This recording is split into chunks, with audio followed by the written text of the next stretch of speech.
ওকে, তাহলে আমরা শেয়ারে চলে যাই।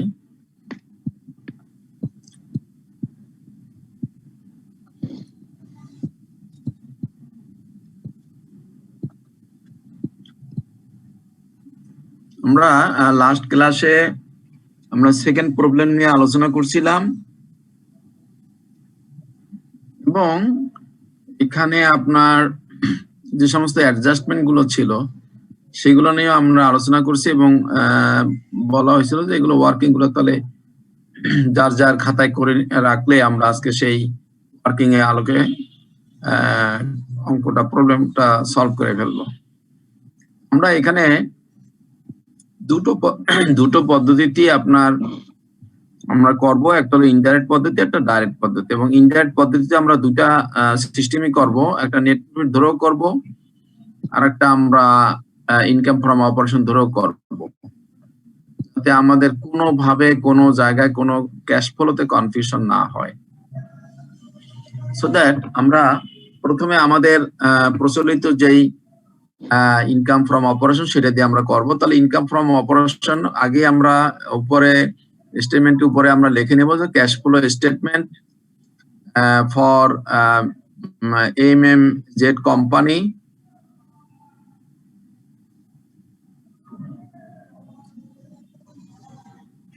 Statement of cash flow sir.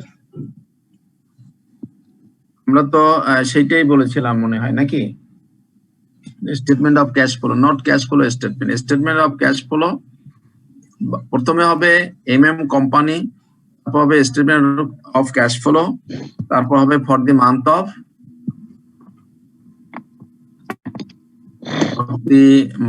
Of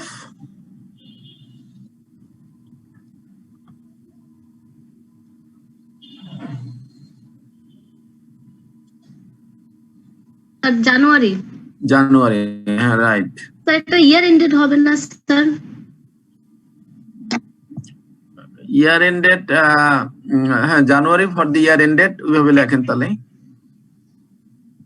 year ended হলে তো ডিসেম্বর হবে। হ্যাঁ এই যে ডিসেম্বর, তো জানুয়ারি না তো আসলে, সরি এই যে ডিসেম্বর দেয়া আছে। জানুয়ারিতে একটা ট্রানজাকশন ছিল জাস্ট, আর কিছু না। জানুয়ারিতে একটা ট্রানজাকশন ছিল, কোনটা? এইটা না, জানুয়ারি 15। হ্যাঁ ঠিকই তো আছে, অসুবিধা কি? জানুয়ারি 15 এর ট্রানজাকশন। আমরা তো জানুয়ারি ডিসেম্বর 15 এর ইয়া করব। হ্যাঁ আমরা তো December for the year ended 2015 এ করতেছি, কাজে জানুয়ারি তো হতেই পারে, জানুয়ারি 15 হতেই পারে। আন্ডার ইনডাইরেক্ট মেথড, তাহলে আমাদের উপরে হেডিং গুলো হয়ে গেল এবং আমরা ইনডাইরেক্ট মেথডে আমরা প্রথমেই লিখবো কি ইনকাম ফ্রম অপারেশন, টাকা 1 লাখ,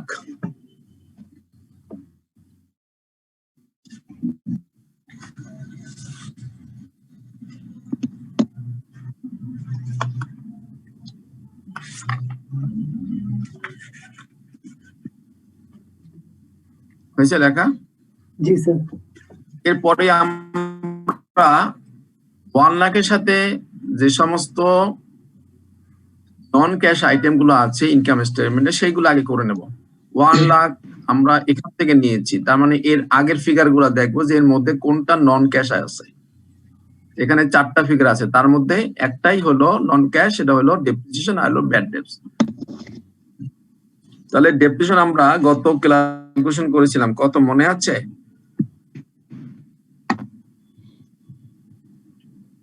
গত ক্লাসে আমরা ডেপ্রিসিয়েশন ক্যালকুলেশন করেছিলাম, খেয়াল আছে কত? টোটাল 22,000 টাকা আসছিল স্যার। হ্যাঁ তো 22,000। তাহলে এখন ওই 1 লাখের সাথে লেখেন অ্যাড নন ক্যাশ আইটেম ডেপ্রিসিয়েশন 22,000 টাকা,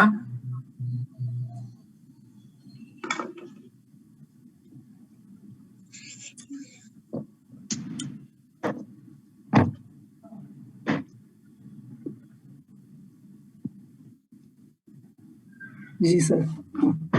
এবং ব্যাড ডেট আছে এখানে, এটা it is also a non cash item. Bad date কত ছিল আমাদের?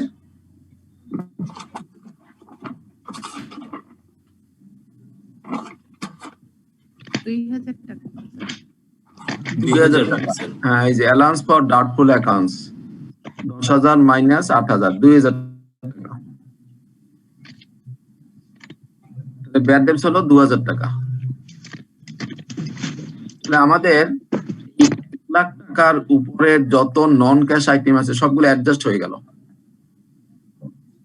এবার আমি আসবো কোথায়, কি দেখতে যাব আমি? ব্যালেন্স শিট, অ্যাসেট আর লায়াবিলিটি।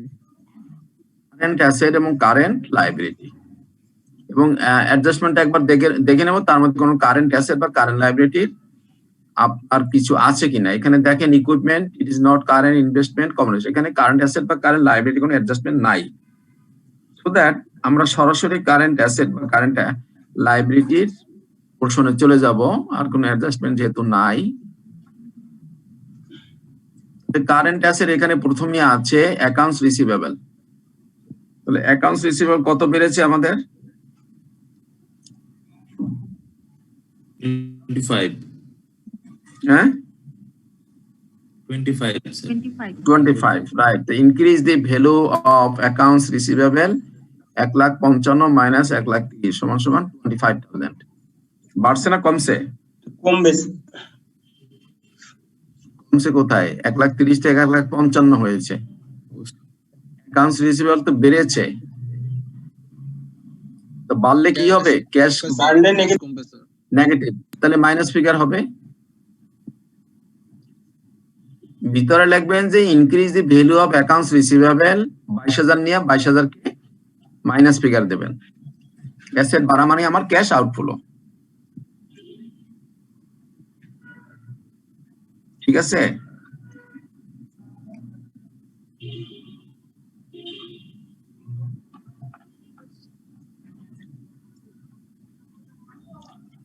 তারপরে কি আছে আমাদের? Merchandise inventory. মার্চেন্ডাইজ ইনভেন্টরিতে ছিল 61 হয়েছে 75, বেড়েছে না কমেছে? বেড়েছে 14,000 14,000। হ্যাঁ, increase the value of merchandise inventory, it is also minus figure, it is also minus figure.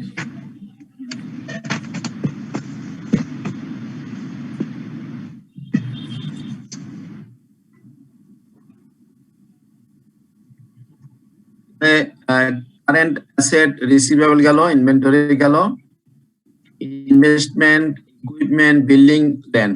আমার আর কোনো কারেন্ট অ্যাসেট নাই, তাই না? স্যার। ওকে, তাহলে আর কি আছে আমার?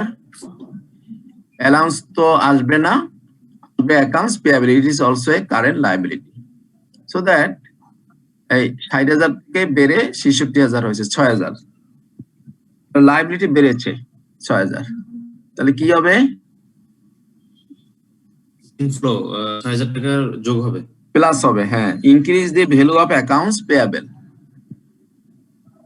Increase the value of accounts payable 6,000 plus figure.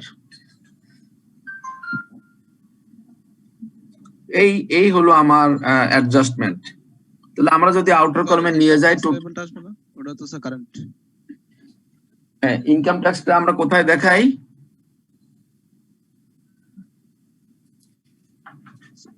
Income ট্যাক্সটা আমরা কোথায় দেখাই?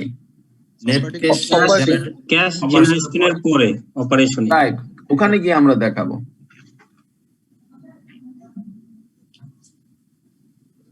তাহলে কি হলো আমার? যোগ করলে আউটার কলমে কত আসে?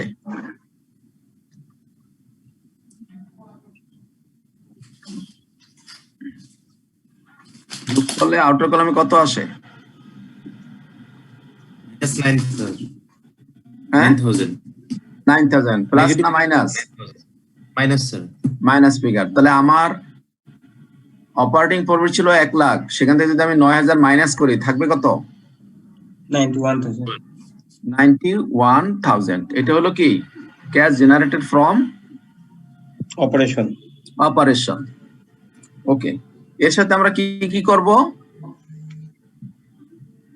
ইনকাম ট্যাক্স আর ইন্টারেস্ট পেইড বা ফাইন্যান্স যদি থাকে। রাইট, তাহলে ইনকাম ট্যাক্স এবং ইন্টারেস্ট পেইড। ওকে, দেখেন আমরা ইনকাম স্টেটমেন্টও দেখে নেব। এখানে ইনকাম ট্যাক্স আছে দেখেন 45,000, তাই না? ওকে, আর আমার এখানে কোনো ইন্টারেস্ট পেইড নাই, আছে?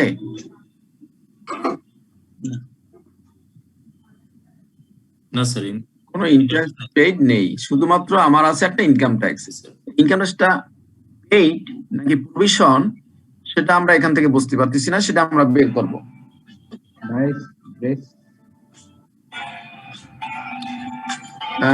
এক মিনিট প্লিজ।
হবে না, এই জন্য সে আমার জন্য চেষ্টা করে।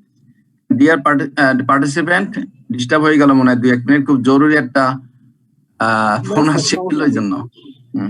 তো আমরা কোন পয়েন্টে যেন ছিলাম? ট্যাক্স ট্যাক্সের, রাইট। আমরা ট্যাক্সের এখানে 45,000 it is provision or it is paid during the year, এটা কিন্তু এখান থেকে আমরা কনফার্ম হতে পারতেছি না। তাহলে আমরা কনফার্ম হতে গেলে কোথায় যেতে হবে? কনফার্ম হতে গেলে আমাকে ট্রায়াল ব্যালেন্সে যেতে হবে। এজন্য আমি ট্রায়াল ব্যালেন্সে গেলাম, যে এই ধরে নিলাম যে পেমেন্ট হয়নি, প্রভিশন করেছে এই বছর। তাই যদি হয়ে থাকে তাহলে 45 ধরেন। আর এবার দেখেন আপনি ইনকাম ট্যাক্স পেয়েবল দেখেন 10,000 কত বছরের, তাহলে 45 প্লাস 10 কত হয়? 55 হ্যাঁ 55 স্যার 55। কিন্তু এই 15তেও 55 ব্যালেন্স হওয়ার কথা, কিন্তু 55 ব্যালেন্স না হয়ে ব্যালেন্স আছে এখানে 12,000।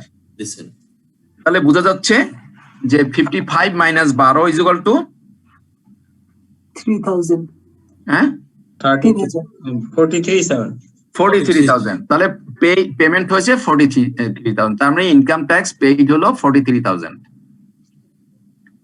যিনি আমাকে কোশ্চেন করেছিলেন যে ইনকাম ট্যাক্স পেয়াবেল তো স্যার একটা লায়াবিলিটি, জবাবটাকে এখান থেকে পেয়ে গেছেন? ওখানে ইনক্লুডেড হয়ে যাবে একসাথে নাকি? জি, আমরা তো ওখানে ইনকাম ট্যাক্স পেইড দেখাবো। জি, আমরা কিন্তু ইনকাম ট্যাক্স এর ব্যাপারে ওখানে বলছি পেইড ফিগারটা এই দুটো দেখে বোঝা যাচ্ছে না। আমরা 1 নম্বর অঙ্কটায় ধরে নিয়েছিলাম যে আগের বছরের ফিগারটা পেমেন্ট হয়ে গেছে, কিন্তু এবার ধরতে পারতেছি না, এই জন্য যে এবছর একটা প্রভিশন আছে 45,000 এর, সো দ্যাট 45,000 এই বছরের প্রভিশন আজ গত বছরের প্রভিশন ছিল 10, হওয়ার কথা ছিল 55, কিন্তু আমি দেখতেছি 55 নাই, আছে 12। So that 55 minus 12 is equal to 43,000 paid. Income tax paid during the year 43,000.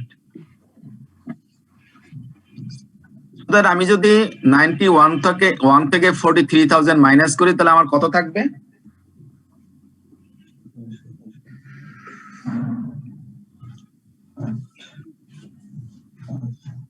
$48.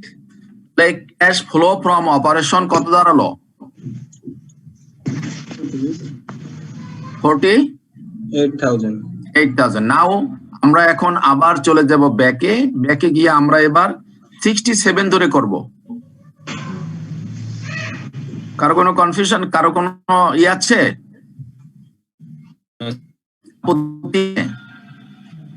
না স্যার, না আপত্তি নাই। আমরা দুইভাবে শিখি, যেভাবে আমাকে মানে এভাবে দুইভাবে শেখা মানেই হলো আমার কনসেপ্ট গুলা ক্লিয়ার করা। তাহলে আমি এবার নেট প্রফিট ধরে আগাবো। তাহলে আমি যেমন এর আগে যেমন আমি 1 লাখ ধরে আগিয়েছি, সেখানে আমি দেখেছি তার পিছনে আমার কি কি নন ক্যাশ আইটেম আছে। এবার যখন আমি 67 ধরে আগাবো তখন আমি দেখবো যে এর পিছনে কি কি নন ক্যাশ আইটেম আছে। তাহলে 67 এর পিছনে প্রথম আছে ডেপ্রিসিয়েশন, তারপর আছে ব্যাড ডেট, তারপর আছে gain on sale of investment, তারপর আছে loss on sale of machinery, তাই না? জি স্যার। আর একটা আইটেম আছে ইনকাম ট্যাক্স, এটাও কিন্তু বাদ দিয়ে 67 হয়েছে। রাইট। তাহলে এই আইটেমগুলো আমি অ্যাড ব্যাক করব, সবাই একটা করে অ্যাড ব্যাক করে। এখানে তো দুইটা ফিগার জানাই আছে, depreciation 22,000, bad debt 2,000, gain on sale of investment 15,000, loss on sale of machinery 3,000, income tax provision 45,000। এগুলো আমি অ্যাডজাস্টমেন্ট করে ফেলি আগে।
হয়েছে সবার? না স্যার।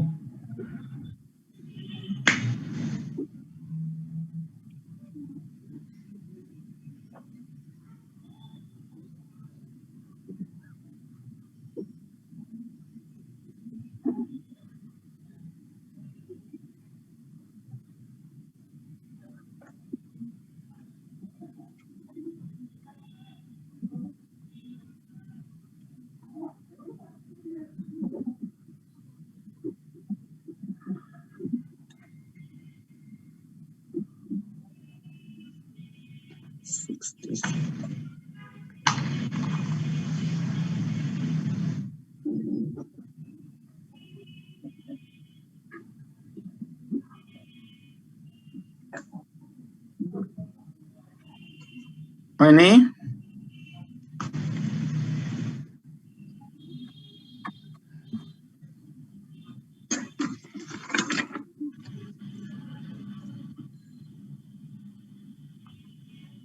এখানে আমার সবগুলো যোগ করলে টোটাল হবে 24,000।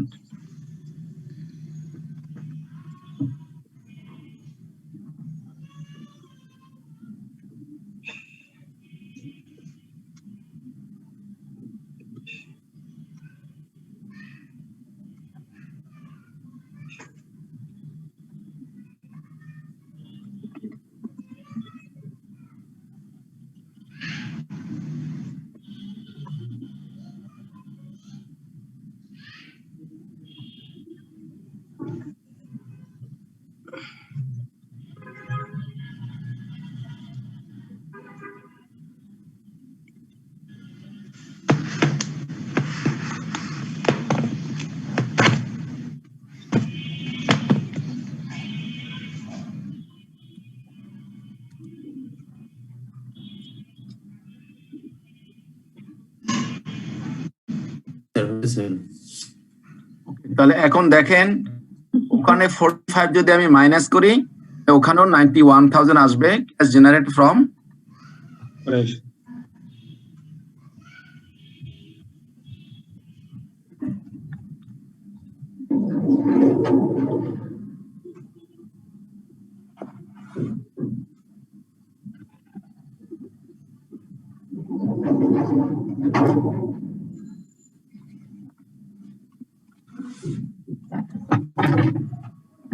আমরা ওইটার নাম দিয়েছিলাম কি মনে আছে?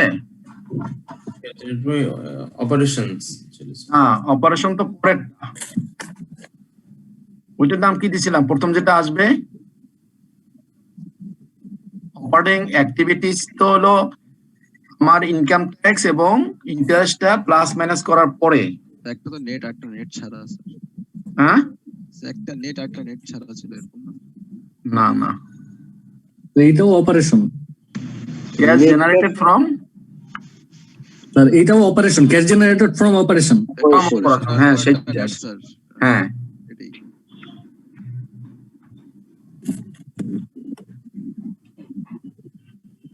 মানে দুটো আমার দেখেন সমান চলে আসছে 91,000। এখন দেখেন আপনাদের কনসেপ্টটা ক্লিয়ার হয়েছে কিনা। দ্যাট মিনস আমি যেই প্রফিটটাই ধরি না কেন, অপারেশন ধরলে তার আগের নন ক্যাশ আইটেম গুলো আমি অ্যাডজাস্ট করেছি, আর যদি আমি নেট প্রফিট ধরি আর আগের নন ক্যাশ গুলো আমি অ্যাডজাস্ট করেছি, আমার রেজাল্ট কিন্তু সেম। জয়বা, হ্যাঁ জয়বা, জয়বা, বুঝতে পেরেছেন সবাই? ওকে, জি স্যার। তাহলে আমরা এখান থেকে net cash provide by operating activity আমাদের দুটোই 48,000 চলে আসছে। এবার আমরা যাব cash flow from investing activity. আমরা ক্যাশ ফ্লো ফ্রম অপারেটিং পেয়ে গেছি, আমরা যেভাবেই করি 1 লাখ ধরেই করি, 67,000 ধরেই করি, আমার টোটাল কিন্তু নেট রেজাল্টটা একই আসবে 48,000। সো দ্যাট আমরা এখন যাব cash flow from investing activity. Investing অ্যাক্টিভিটির মধ্যে আমরা প্রথমে কি করব, আমরা লং টার্ম অ্যাসেটের দিক যাব। তাহলে এখানে দেখুন প্রথমে আছে আমার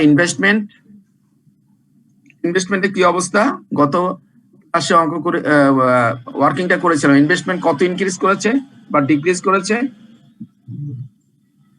So 30,000 30,000 ডিক্রিজ করেছে। ইনভেস্টমেন্ট স্যার 5,000 টাকা ইনক্রিজ। 5,000 টাকা, রাইট। স্যার ওই যে লাস্ট টাইমের হ্যাঁ 5,000 টাকা, নট 30,000, 5,000 টাকা। 5,000 টাকা কি করেছে আমার? ইনক্রিজ হয়েছে। ইনক্রিজ করেছে। তো ইনক্রিজ করলে কি হবে? ইনফ্লো। আমার ইনভেস্টমেন্ট ইনক্রিজ করেছে, তাহলে কি ইনফ্লো হবে না আউটফ্লো হবে? আউটফ্লো, মাইনাস ফিগার হবে, তাই না? মাইনাস ফিগার হবে। এরপরে আছে ইকুইপমেন্ট। ইকুইপমেন্টের কি অবস্থা? ইকুইপমেন্ট ছিল 70 আর এখন আছে 48। আর কি হয়েছে? ইকুইপমেন্ট তো আমরা গত ক্লাসে ওয়ার্কিং করেছিলাম, ইকুইপমেন্ট বিক্রি করেছি 10,000। আমার ইকুইপমেন্টের রেজাল্ট কি ছিল ওয়ার্কিং এ, মনে আছে? স্যার 1000 ওই কি আউটফ্লো, হ্যাঁ 1000 ছিল স্যার ওই যে ইয়েতে। ইকুইপমেন্ট কত টাকা বেড়েছে বা কমেছে সেই ওয়ার্কিং এ কত ছিল? ওয়ার্কিং করে রাখেননি কেউ নাকি? আর অনেকেই খাতায় লিখে রাখিনি, আমরা 2-1 জন লিখে রেখেছি। ভাই অঙ্ক কি আর মুখে মুখে হয়? অঙ্ক আমি তো বলতেছি, আপনারা যদি শুনে মনে রাখতে পারতেন তাহলে তো ভালো, কিন্তু সেই মনে তো থাকে না। মনে না থাকলে মনে রাখার ব্যাপার হলো খাতায় লিখে রাখা। 32,000, রাইট। ইনক্রিজ। ইনক্রিজ, তো ইনক্রিজ করলো 32,000, it is also minus figure. তাহলে ভ্যালু অফ ইকুইপমেন্ট ইনক্রিজ টাকা 32,000 মাইনাস ফিগার।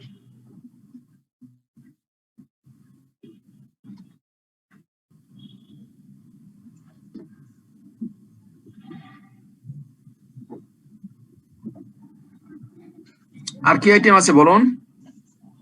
আমার ইনভেস্টমেন্ট গেছে, ইকুইপমেন্ট গেছে, বিল্ডিং তো সেম আছে। আর ল্যান্ড আমি নিয়েছি কিসের বিনিময়ে? আসবে না স্যার। হ্যাঁ স্যার আসবে না, কমন স্টকের বিনিময়ে নিচ্ছি আমরা। কমন স্টকের বিনিময়ে নিয়েছি, ওখানে কোনো ক্যাশ ইনফ্লো হয়নি, আউটফ্লো হয়নি। সো দ্যাট ল্যান্ড আসবে না, বিল্ডিং সেম ফিগার, ইকুইপমেন্ট নিয়েছি, ইনভেস্টমেন্ট নিয়েছি। আর কোন আইটেম আছে আমার এখানে?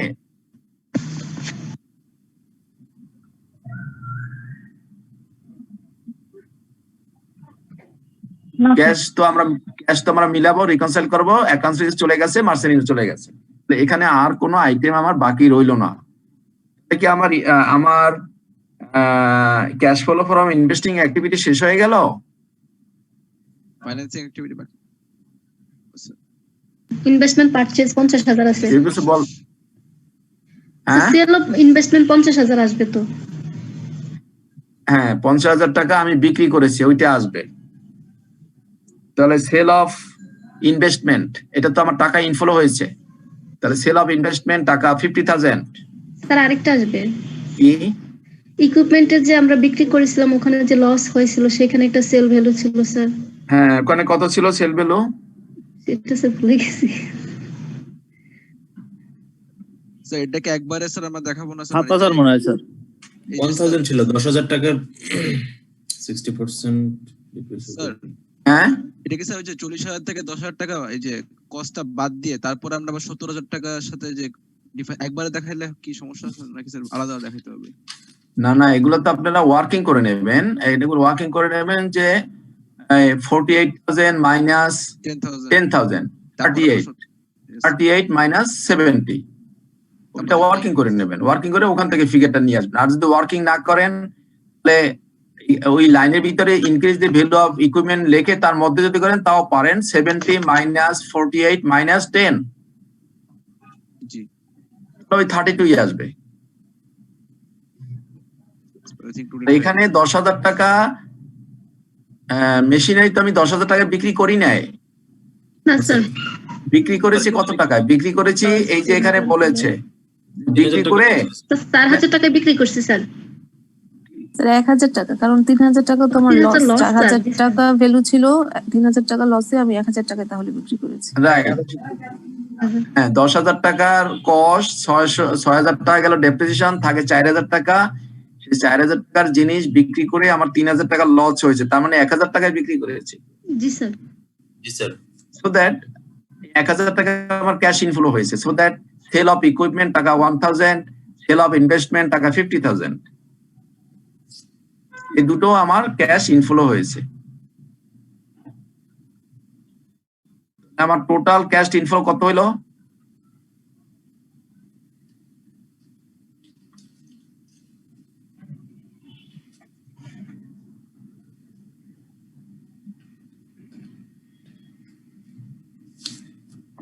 $14,000 স্যার। 14,000। হ্যাঁ,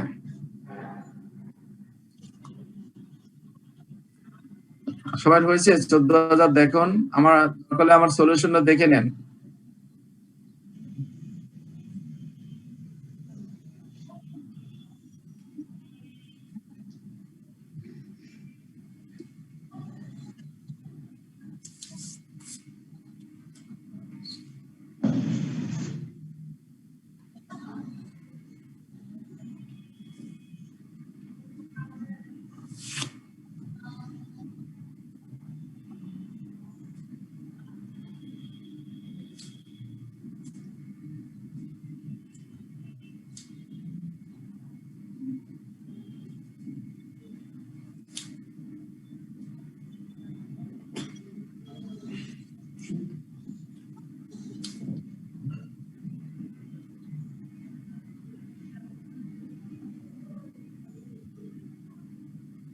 হয়েছে সবার?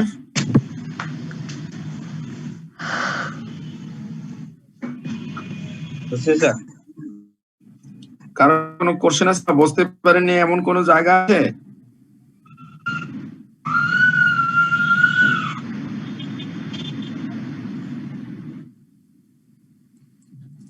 স্যার বেচা কেনার ব্যাপারটা তো স্যার আমরা প্রথমেই যে করে ফেললাম পারচেজ। হ্যাঁ, আচ্ছা বলুন, সেল বলুন। আলাদা। আচ্ছা ঠিক আছে স্যার, বুঝছি স্যার।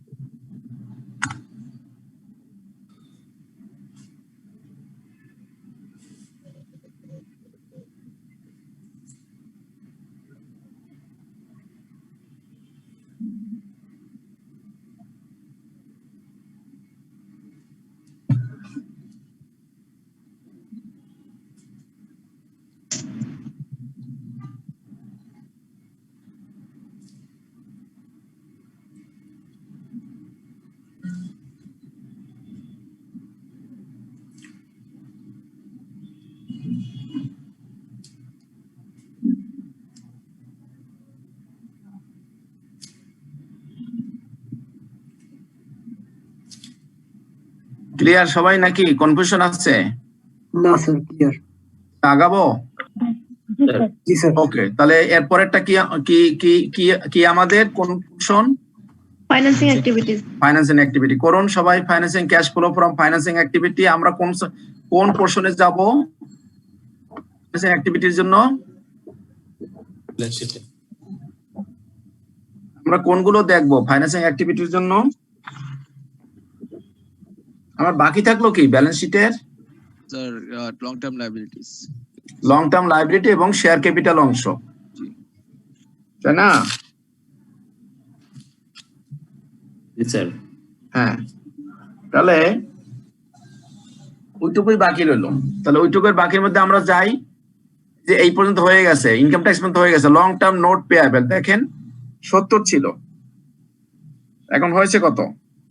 65। তাহলে ডিফারেন্সটা কত? 8,000। 8,000 কি ক্যাশ ইন হয়েছে না আউট হয়েছে? আউট হয়েছে। আউট হয়েছে। আউট হলে কি হবে? মাইনাস ফিগার হবে, কমবে স্যার। মাইনাস ফিগার হবে আর কি। জি স্যার। হ্যাঁ, তো cash long payment of long term note payable, payment of long term note payable টাকা 8,000।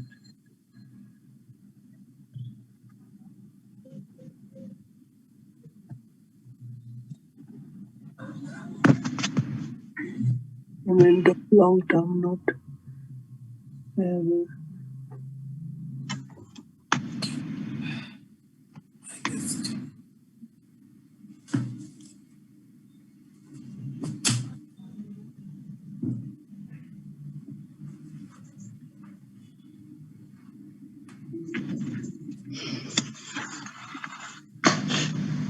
বুঝতে পেরেছেন? হয়েছে সবার? জি স্যার। ওকে, তাহলে এরপরে আর কি আছে?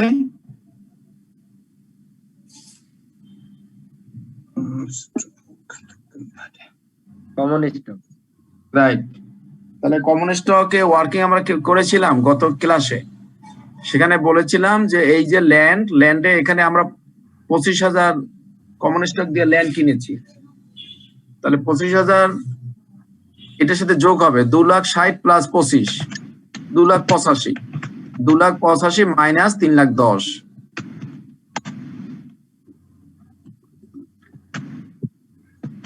কত হয়? হ্যালো, আসসালামু আলাইকুম স্যার। ওয়ালাইকুম সালাম। স্যার এটা স্টুডেন্টদের একটা ইনফরমেশন দেওয়ার জন্য বললাম, মানে হ্যাঁ বলেন। স্যার আগামীকাল ওদের বিজনেস ম্যাথমেটিক্স ক্লাসটা হবে না স্যার, একটু স্যার মিটিং আছে ও আচ্ছা, এটার জন্য। ডিয়ার স্টুডেন্ট, আগামীকালকে আপনাদের ম্যাথ ক্লাসটা হবে না। Okay sir. আরো একটা ইনফরমেশন, সেটা হলো নেক্সট ওয়েডনেসডে তো আমরা সেম টাইমই ক্লাস করব, মানে 8:30টাতে। আবার 5টার ক্লাসটা আমরা 8:30 করব। Okay sir, thank you sir. হ্যাঁ, তাহলে আমরা 25,000 টাকা স্যার। হ্যাঁ 25,000, 2,85,000 আর 3,10,000 না স্যার?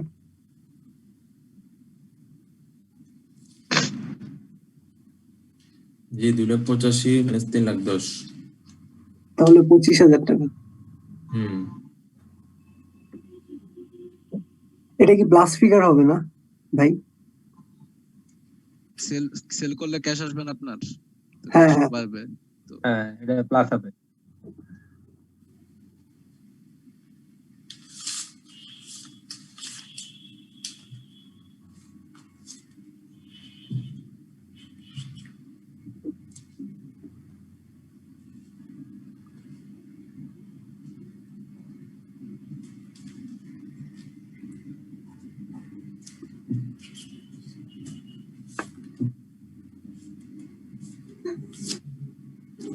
এটা কি এভাবে লিখবো যে ইনক্রিজ ইন কমন স্টক?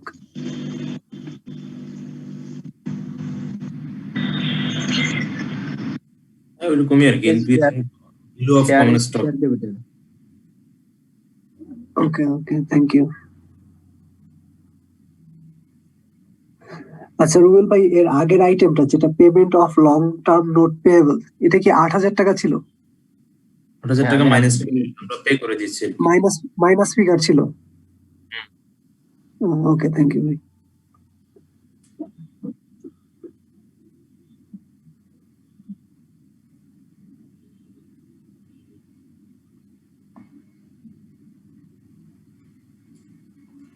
পঁয়ত্রিশ হবে না ভাইয়া? কোনটা ভাই? এইটা ওই যে উপরে ল্যান্ড তো দেখা যাইতেছে 15,000 সেল করছি না? টাকার সাথে 15,000 না তো। হ্যাঁ বলেন, আপনি বলেন। হ্যাঁ 15,000 আপনার ইয়া হবে না? 15,000 দিয়ে আপনি ল্যান্ড কিনছেন, মানে শেয়ারের বদলে। ওটা টাকা আসে না, টাকা যায় নাই। সো ওটা 2,85,000 হয়ে গেছে। এরপরে আপনি 3,10,000 মাইনাস করেন।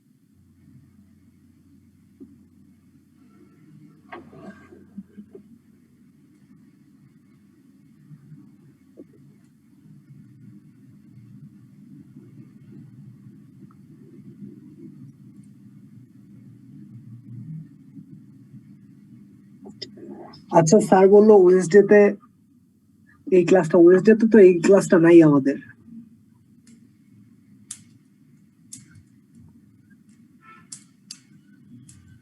Hello. টিউসডে মিন করছে আই থিং। এই যে এই ক্লাসটা ও আমরা আচ্ছা আচ্ছা আচ্ছা। এমনি রুটিনে কিন্তু মানে আগে হ্যাঁ থেকে রুটিনে তো ওয়েডনেসডে আছে। অলওয়েজ পরেই করি, মানে অলওয়েজ এই 8টার সময় ক্লাসটা হয় এই কয়েকদিন ধরে। ভাইয়া দেখেন যে 25,000 থেকে 40,000 ডিফারেন্স 15,000 না ল্যান্ডের। হ্যাঁ হ্যাঁ, এই ল্যান্ড তাহলে কেনা হয়েছে শেয়ার দিয়ে। তাইলে আমার শেয়ার কমবে কি 15,000 না? না না না না, আপনি শেয়ারটা সেল করছেন কিন্তু তার বদলে আপনি টাকা নেন না, ল্যান্ড নিছেন। এই জন্য বুঝেন নাই? তারপর কমন স্টক বেড়ে গেছে না, 2,60,000 থেকে 85 হয়ে গেছে না? ওটা তো মানে 25 2,60,000 থেকে 85 কিভাবে হলো এটাই উনি বুঝেন না, এটা আরেকবার বুঝান। এই যে আপনি 25,000 টাকা আপনার ল্যান্ড ছিল, দেখতেছেন? হ্যাঁ এরপরে এটা 40,000 টাকা হইলো। আপনি মানে 15,000 টাকা ল্যান্ড কিনছেন, কিন্তু আপনি কোনো টাকা দিয়ে কিনেন নাই, শেয়ার দিয়ে কিনছেন। তাকে আপনি কিছু শেয়ার দিছেন, সে আপনাকে ল্যান্ড দিছে। তো আপনার কমন স্টক বেড়ে গেছে 2,60,000 থেকে 2,85,000। আচ্ছা, এটা 15 হলে তো 75 হওয়ার কথা, তাই না? আচ্ছা সেটাই কনফিউশন লাগতেছে এটা তো।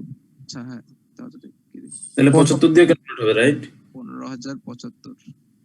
75 থেকে 3,10,000 ডিফারেন্স, তাহলে তো 35 হ্যাঁ হওয়ার কথা। 35 হওয়ার কথা, রাইট?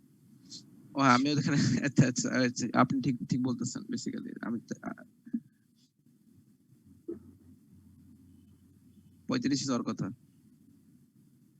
স্যার 85 বলছে, আমিও 85 মানে নিচ্ছি। আমরাও তো 85 হিসাব করে ক্যালকুলেশন করলাম। কারণ এইটা তো 85 হবে, কারণ আপনার ওই ইয়ারে দেখেন আপনার 260 2,60,000 আর এদিকে 85, আবার ওইটার সাথে ইয়ে হবে না, আমার লাস্টের ইয়ারে 3,10,000, এইটা বাদ যাবে না?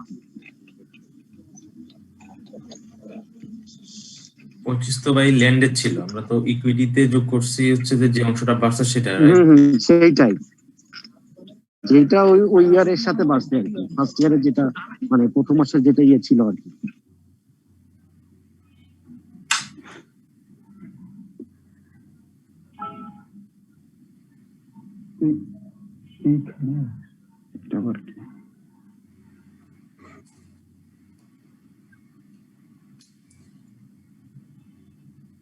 ডিয়ার স্টুডেন্ট, বিরক্ত হইলো আবারও মাঝখানে। তো আমরা তাহলে কোন পয়েন্টে জানি আসছিলাম, ওই কমন স্টক। তাহলে কমন স্টক কত ইস্যু করেছে?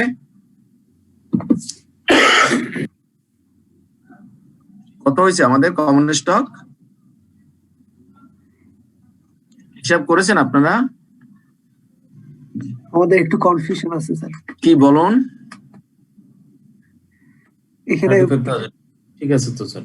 না মানে আমরা 25,000 হিসাব করছিলাম তো, মানে অ্যাকচুয়ালি হবে 15,000, তাই না স্যার? 35,000 হবে। জি স্যার। মানে মাইনাস হবে, মানে আপনার 2,60,000 এর সাথে 15,000 যোগ হবে। 3,10,000 আমার হয়েছে, আর ওপেনিং ছিল কত? 2,60,000, তাহলে 50,000। এখন এই 50,000 থেকে আপনার ওই যে 15,000 যে ল্যান্ডের জন্য দিয়েছি, তো ল্যান্ডের জন্য দিলে আমার থাকে আর 35,000। তা নইলে আপনারা অন্যভাবে করতে পারেন, সেটা হলো আপনি এখানে আছে 2,60,000, জি স্যার। 2,60,000 এর সাথে 15 যোগ করেন। জি স্যার, আমরা সেটাই করছি স্যার। হ্যাঁ, তো 2,60,000 আর 15 75 75 এখানে 25, ওখানে 25 আর এখানে 10, এই তো 35 হয়ে যায়। আমার তো টোটাল 3,10,000, তার মধ্যে আমি তো অলরেডি 15,000 ইস্যু করেছি আমার ল্যান্ডের জন্য। সেই 15,000 তো এই 2,60,000 এর সাথে আসবে, অথবা এই 3,10,000 থেকে 15,000 মাইনাস যাবে, যে কোনো ভাবেই করতে পারেন।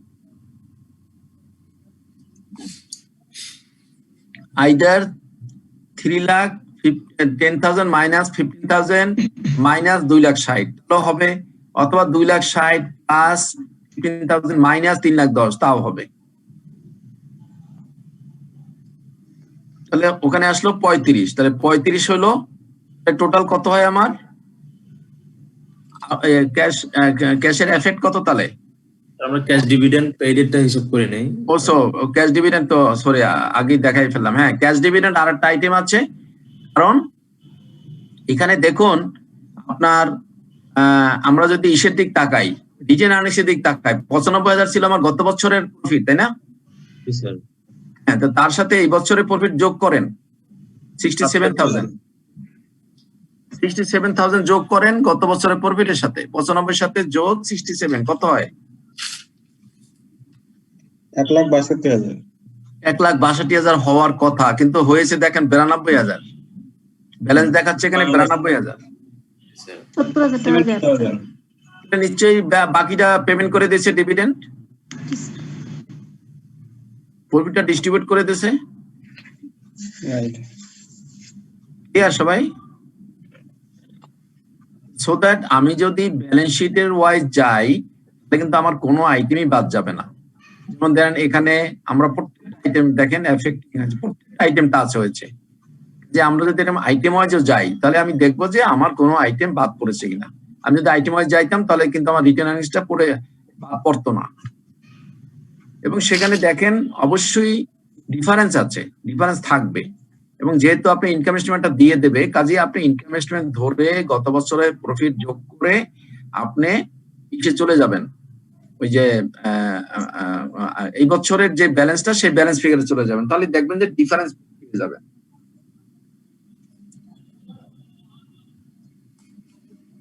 সেই ডিফারেন্সটাই হবে ডিভিডেন্ড। আমরা তাই করেছি, ডিভিডেন্ড পেমেন্ট করেছি আমরা 70,000। হয়েছে সবার? এখানে এখন দেখুন 95 + 67 - 92 = 70,000। তাহলে আমার এখানে নেট রেজাল্ট হলো 43,000, তাই না? জি স্যার। তাহলে 43 মাইনাস 14 প্লাস আর হলো 48 প্লাস, এই তিনটা যোগ বিয়োগ করলে কত হয়? 19,000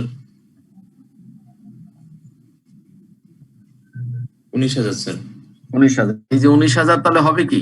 cash increase, net increase in cash. এই বছরে ক্যাশ ইনক্রিজ করেছে 19,000। আমার ক্যাশ ওপেনিং ছিল কত? দেখুন ব্যালেন্স শিটে আমরা ট্রায়াল ব্যালেন্সে চলে যাই। এই যে ক্যাশ ওপেনিং ছিল আমার 51,000, 51,000। আর ক্লোজিং হলো 70,000। 51,000 যোগ এই বছরে ইনক্রিজ হয়েছে কত? 19,000। 19,000। 51 যোগ 19 = 70 হয়েছে। জি স্যার, মিলে গেছে। তার মানে এই বছরের ব্যালেন্সটা আমার মিলে গেল। এইবার বলুন যে কার কোথায় কোন জায়গায় কনফিউশন আছে বা এখনো ক্লিয়ার হয়নি। আচ্ছা স্যার, বলুন। ধরেন আমাদের ডিভিডেন্ড 70,000 টাকা নিচে দেওয়া আছে, তারপরে রিটার্ন আর্নিং এর যে আইটেম গুলো ছিল সেগুলো ঠিক আছে, শুধু 92 এর জায়গায় 94 হলো, তখন স্যার ইফেক্টটা কি হবে? 92 এর জায়গায় যদি 94 হয় তাহলে তো আমার এই ট্রায়াল মেলবে না, কোথাও না কোথাও এফেক্ট তো থাকবেই। আচ্ছা আপনি তো মন করা বললে হবে না, আপনি এখান থেকে 2 কমালে অন্য কোথাও তো 2 বাড়াতে হবে, তাহলে আপনি ট্রায়াল মেলবে কি করে? জি স্যার। কাজেই আপনি আপনার বেজ হলো কি? আপনার বেজ হলো রিটার্ন আর্নিংস এর বেজ হলো ওপেনিং ব্যালেন্স প্লাস এই ক্লোজিং এই বছরের প্রফিট আর হলো ক্লোজিং ব্যালেন্স। এর সাথেও যদি আপনার দেয়া থাকে যে ডিভিডেন্ড পেমেন্ট থাকতে পারে, তাহলে ডিভিডেন্ড পেমেন্ট থাকলে, যেমন গত বছরের অঙ্কটা, গত ইসের অঙ্কটা তো আমাদের ছিল 30,000 ডিভিডেন্ড বলা ছিল। সো দ্যাট আমরা যদি ডিভিডেন্ড পেমেন্ট থাকে তাহলে ডিভিডেন্ড পেমেন্ট দেখবেন মিলে যাবে। জি স্যার। অবশ্যই মিলে না মিলে তার অঙ্ক দিতে পারবে না, তাহলে ক্যাশ মিলবে কি করে? আর কোনো কোশ্চেন? না স্যার। আমরা যখন ক্যাশ ফ্লো করব, আমাদের প্রথম হলো কি আমরা অ্যাডজাস্টমেন্ট গুলো আগে দেখে নেব, এবং অ্যাডজাস্টমেন্ট ভিত্তিতে যদি কোনো আমাদের ওয়ার্কিং করতে হয় ওয়ার্কিংটা করে নেব, এটা ফার্স্ট আইটেম। তারপরে আমরা যাব স্টেপ বাই স্টেপ। আমরা প্রফিট থেকে, আমরা যদি ইনকাম স্টেটমেন্ট থেকে যাই, আমরা যদি অপারেটিং প্রফিট ধরি তাহলে হিসাব হবে এক রকমের, আমরা যদি নেট প্রফিট ধরি হিসাব হবে আর এক রকমের, খেয়াল রাখতে হবে। এবং যদি নেট প্রফিট ধরি তাহলে তার আগের সব নন ক্যাশ আইটেম আমি অ্যাডজাস্ট করব, আর যদি 1 লাখ ধরি তাহলে 1 লাখের আগের সব নন ক্যাশ আইটেম অ্যাডজাস্ট করব। আর সবসময় মনে রাখবেন, যদি আমি নেট প্রফিট ধরি তাহলে নেট প্রফিটের আগের নন ক্যাশ আইটেমের ভিতরে কিন্তু ইনকাম ট্যাক্সটাও আছে। ইনকাম ট্যাক্সটা কিন্তু আমরা আলাদাভাবে পেমেন্ট দেখাই, আমরা আলাদাভাবে ইনকাম ট্যাক্স পেইড এবং ইন্টারেস্ট পেইড আলাদাভাবেই রাখি। যে এখানে যেহেতু একজনে কোশ্চেন করেছিলেন স্যার ইনকাম ট্যাক্স পেয়াবেল আছে, it is also a current liability. হ্যাঁ ঠিক আছে কথা, কিন্তু আমরা তো ইনকাম ট্যাক্স পেমেন্ট হিসেবে আলাদাভাবে দেখাই, সেই জন্য এইটা আমরা ওইখানে দেখিয়েছি। এই কারণে আমি পাশাপাশি দুইটাই সলিউশন দিয়েছি যাতে কারো কোনো কনফিউশন না থাকে, কারো কনসেপ্টটা ক্লিয়ার হয়। আমি দুইটা প্রফিট ধরেই করেছি এবং স্টেপ বাই স্টেপ যাবেন, একদম মনে রাখবেন, কোনো তাড়াহুড়া করবেন না, ধীরে স্থিরে যাবেন, ক্যাশ ফ্লো একবারই মিলে যাবে। অপারেটিং অ্যাক্টিভিটি শুধুমাত্র আপনার কারেন্ট অ্যাসেট এবং কারেন্ট লায়াবিলিটি, আচ্ছা হলো নন ক্যাশ আইটেম ইনকাম স্টেটমেন্টের। তারপর হলো ইনভেস্টিং এ শুধুমাত্র লং টার্ম অ্যাসেট, এবং যদি কোনো অ্যাসেট বিক্রি করে এবং যদি কোনো অ্যাসেট কিনে সেগুলো আসবে। অ্যাসেট যদি কেনে এবং বিক্রি করে, আর অ্যাসেট যদি ইনক্রিজ হয় আর ডিক্রিজ হয়, শুধুমাত্র এই। এবং ফাইন্যান্সিং এ আমরা খেয়াল করব share capital, long term liability এবং ডিভিডেন্ডের কি অবস্থা, রিটার্ন আর্নিংস কি অবস্থা। একদম ইজি। আমরা যদি এতটুকু মনে রাখতে পারি, ক্যাশ ফ্লো একবারেই সবার মিলে যাওয়ার কথা। কোনো কনফিউশন আছে? আর কোনো?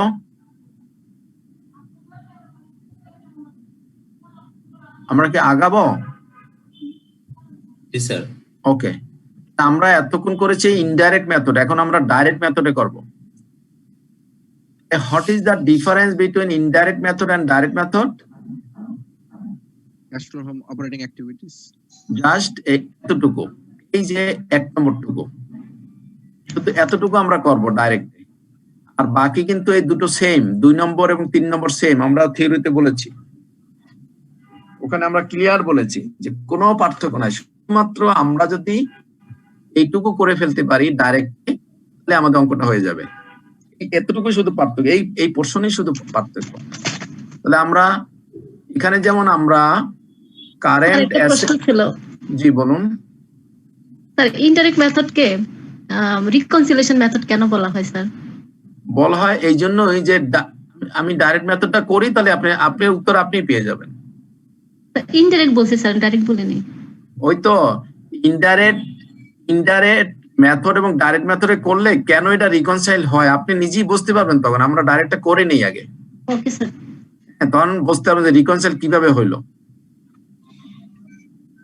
এখন তাহলে আমরা কি করব, আমরা এখানে যেমন অপারেটিং প্রফিটে যেমন কারেন্ট অ্যাসেট এবং কারেন্ট লায়াবিলিটি আমরা সরাসরি ইনক্রিজ আর ডিক্রিজ এফেক্ট দিয়েছি, এবং মনে করেছি যে ইনক্রিজ হলে ধরে নিয়েছি যে আমার ক্যাশে আমি কিনেছি, এবং ডিক্রিজ হলে ধরেছি ক্যাশে বিক্রি করেছি। কিন্তু ডাইরেক্টে সেই কথা না।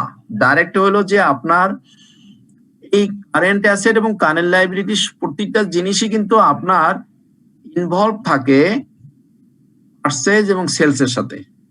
সেজন্য আমরা পারচেজ এবং সেলস এর মাধ্যমে ডাইরেক্ট কতটুকু ক্যাশ পেলাম, কতটুকু ক্যাশ দিলাম। কারণ কি, এই যে অপারেটিং যে অ্যাক্টিভিটি, এটার কিন্তু শুধুমাত্র অপারেটিং এক্সপেন্সেস বাদে বাকি সবগুলোই কিন্তু কস্ট অফ গুডস এর সাথে রিলেটেড। আর কস্ট অফ গুডস এর সাথে কিন্তু কারেন্ট অ্যাসেটও রিলেটেড, কারেন্ট লায়াবিলিটিও রিলেটেড। কিভাবে?